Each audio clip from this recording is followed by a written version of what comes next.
The return of the mask, the new chapter of Kane's career. And welcome back to my channel. And again, this is Mikeratto.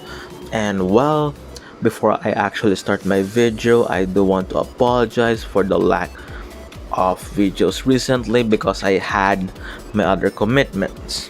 So after that, well, I'm still going to disappear for a few weeks or possibly days.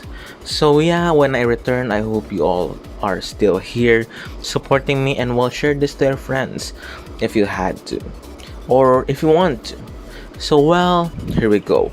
Well, Kane in 2011, well, we saw him last time fighting Randy Orton on a street fight, being taken out by Mark Henry. They wrote him out of the storyline, and well, where is Kane for a lot of months? He was taken out of July, and then by December, we saw a different Kane. For others, it was similar. What do I mean by similar? Well, people known Kane from the after his unmasking, well, some of them are actually familiar with him being bald, unmasked, and so on. But the roar of cheers when people actually saw him return with a mask. First, it was with a welding mask, and then he actually revealed his half mask, red paint type of mask. So, yeah, he returned with a mask. So, what was this purpose? Well, his storyline basis purpose was to, well, embrace the hate for John Cena. While John Cena has been rising above the hate, well, he produced this t-shirt. Well, you know, the black one, which, well, he wore, I think, after or during Survivor Series or something like that, or even Vengeance. By 2011, when he actually dropped the red shirt thing.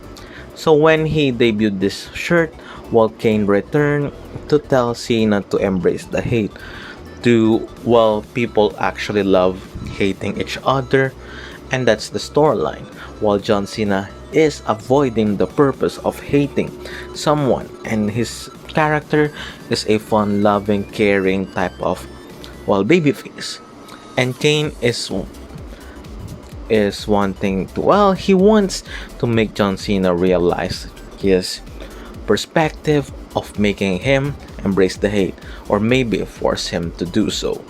Well, Zack Ryder was later introduced in the storyline while he is getting his push, and then his push was killed, and then his US title run was destroyed and ended prematurely.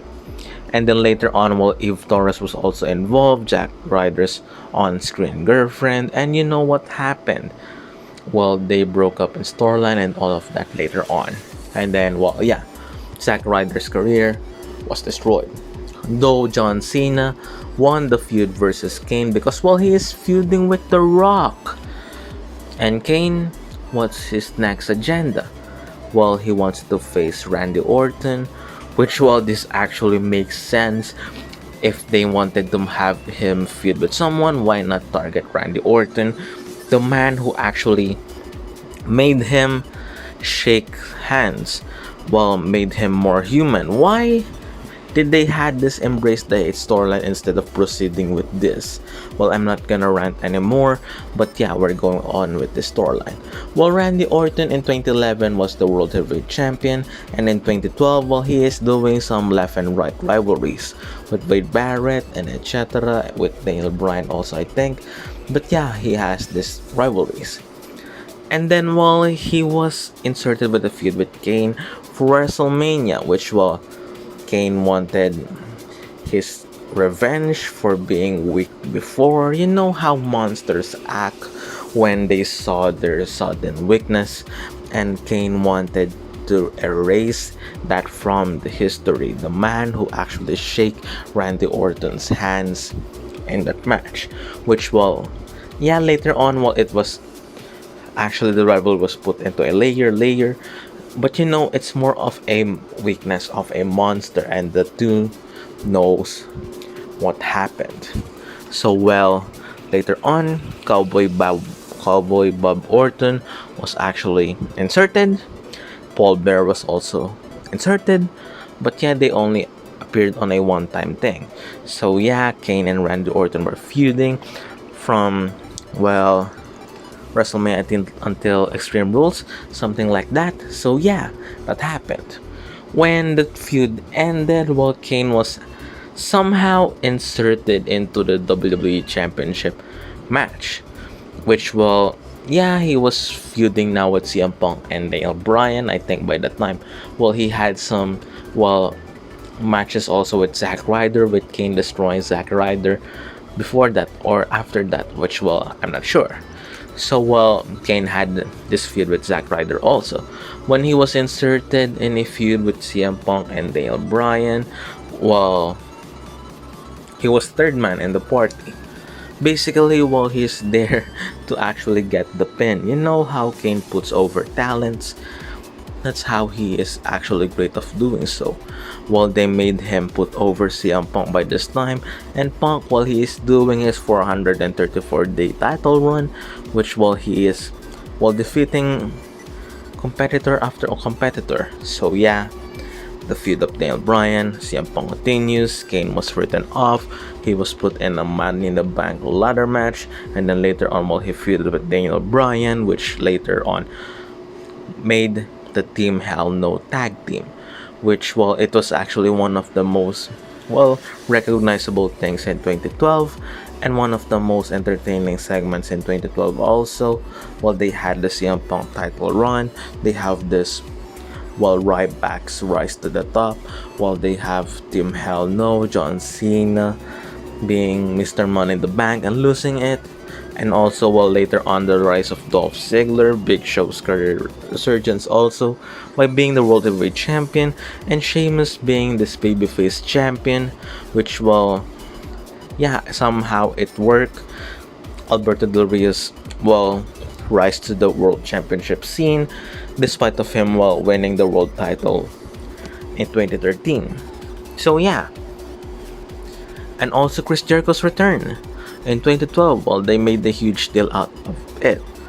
So while Kane and Daniel Bryan, well, they had a lot of feuds during their reign as the tag team champions and one of the most longest tag team champions by that time.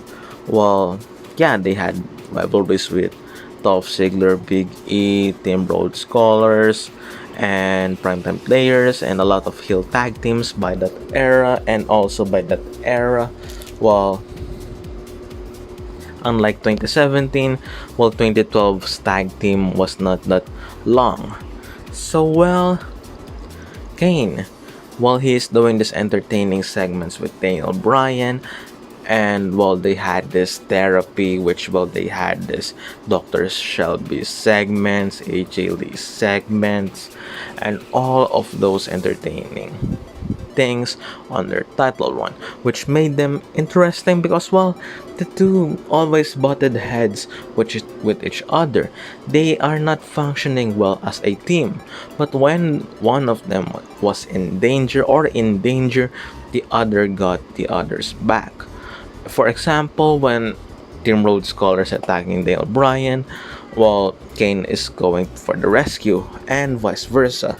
Which, well, yeah, because, well, they're the tag team, which they had this argument of yes and no, because remember, by that time, Daniel Bryan's popularity is rising because of, well, he was defeated in 18 seconds in WrestleMania, which is quick, and, well, he was squashed during that Mania, which left a lot of people disappointed instead of, well, seeing an excellent World Heavyweight Championship match at WrestleMania 28. And for Kane, well, it's one of the most entertaining stuff, and also Kane being a comedian, well, it's a good combo. Remember, Kane's character is not like The Undertaker, which, well, Undertaker always has this serious tone. You didn't see the dead man doing this comedic stuff. Well, he's somehow doing some stuff as the American Badass or Big Evil. But as the Phenom, well, you didn't see him do this type of stuff. Well, sometimes, but I'm not sure when.